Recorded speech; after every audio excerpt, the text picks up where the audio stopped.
das eleições, a gente deixa para um cientista político aqui, que nós vamos ter esse debate. Pergunta, a economia brasileira vai bem ou vai mal? Eu acho que nós temos muitas interpretações e muitas visões de como está a economia, né?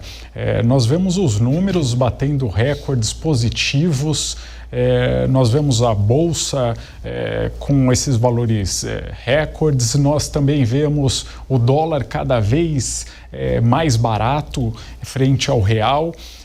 Que parecem números muito positivos, mas como o senhor mesmo citou, muitas pessoas desaprovam o governo e criticam a economia. Então, eu acho que é aquela questão do copo meio cheio ou meio vazio. Nós podemos, cada um, puxar sardinha para o seu lado e falar que isso é por conta do governo, isso é porque a oposição vai ganhar. Então, existem várias visões. Na minha visão, eu acredito que a economia ela está num caminho muito forte. A gente vê os índices de desemprego, os menores índices de desemprego da história, nós vemos a inflação controlada. É claro que nós temos alguns problemas com a taxa de juros tão alta como estamos, mas no geral me parece que a economia está numa posição muito boa e que esse próximo ano vai ser melhor ainda do que o ano anterior.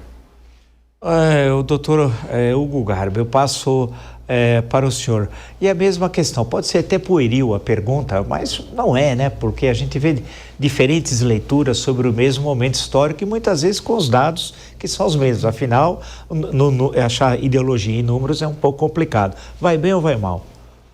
Olha, eu sou um pouco mais cético, né, do que o Gustavo. Então, de forma geral, quando a gente faz uma análise econômica, né, falando das crises econômicas, né, se fazer uma análise sob a perspectiva das principais crises econômicas, a crise econômica geralmente ela acontece quando tem um cenário de naturalidade dentro da economia. Né? E aí eu me apego a algumas variáveis importantes que vale a pena a gente discutir. Ou seja, vamos falar de mercado financeiro. O senhor citou no começo do programa que dólar está indo bem, bolsa de valores indo bem. Bolsa de valores e dólar necessariamente não é uma variável de produção. Né? Tem uma explicação econômica muito mais sobre a taxa de juros americana do que a própria realidade econômica produtiva do Brasil. A taxa de juros americana cai, você tem uma relação diretamente proporcional aqui no Brasil. O que eu quero destacar o sinal amarelo, que me deixa preocupado com relação à economia brasileira. Primeiro, a gente tem dentro da economia brasileira uma classe média, né, que é os motores, a propulsão do motor da economia brasileira. A gente tem uma classe média absolutamente endividada, níveis históricos dos mais altos que nós temos, ou seja, uma capacidade de consumo bastante limitada. Taxa de juros altíssima, mas uma taxa de juros persistente e muito alta durante muito tempo. Então, isso leva a produção real, a economia real no Brasil, uma situação que eu considero bastante complicada. Nós batemos recorde esse ano e o ano passado de recuperações judiciais no Brasil. Isso é um sintoma muito importante para a economia real. É emprego, é renda, empresas fechando, quebrando, principalmente no agro, que deixa de gerar emprego. Falando de emprego, também outra variável importante aqui no Brasil. Ou seja, a gente tem uma situação praticamente de pleno emprego, mas a gente não pode esquecer que dentro dessa análise você tem uma quantidade importante de trabalhadores que poderiam estar inclusos nessa estatística, que estão fora, né, que recebem benefício do governo e não é produtivo. Então, eu acho que tem ali uma série de questões que não me deixa tão confortável, me deixa um pouco mais preocupado, se comparar do final do ano passado, último trimestre do ano passado, para 2026. Doutor Roberto Trosser, a mesma questão. Vai bem ou vai mal? Nem sim, nem não, muito pelo contrário.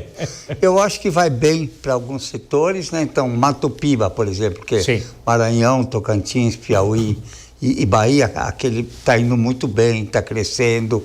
Acho que no último A última medida do IBCBR estava crescendo, o agro estava crescendo 10%, né? Então, eu diria que está muito bem. Concordo com o Hugo, essa questão da Bolsa depende bastante de fatores externos. O dólar está se desvalorizando lá fora, o preço em dólares aqui da Bolsa fica mais barato, né? Então, isso são os estrangeiros que estão fazendo, né? Agora, vamos olhar um pouquinho mais nessa questão do endividamento. E eu me permito discordar do Hugo. Eu acho que se endividar bem é bom. Uma dívida boa ajuda o país a crescer. Uma dívida boa vira um capital, assim, um aumento de capital de empresas e cidadãos. O problema é dívidas ruins, né? Uma dívida boa é aquela em que quem toma dinheiro emprestado lucra e o banco também lucra com isso, né? Então, o endividamento no Brasil é muito ruim, taxas muito altas, 81 milhões de cidadãos negativados, 8,7 milhões de empresas negativadas. Quer dizer, você tem algo ruim no crédito. Então, é o que eu falei, nem sim nem não, esse é o não. Dívida pública crescendo muito rapidamente é perigoso. Como vai vir a crise, não se sabe, mas você não pode indefinidamente continuar crescendo com a dívida, vai ruim. Emprego, na média, está muito bom, né? Pouca gente desempregada, isso é um sintoma bom.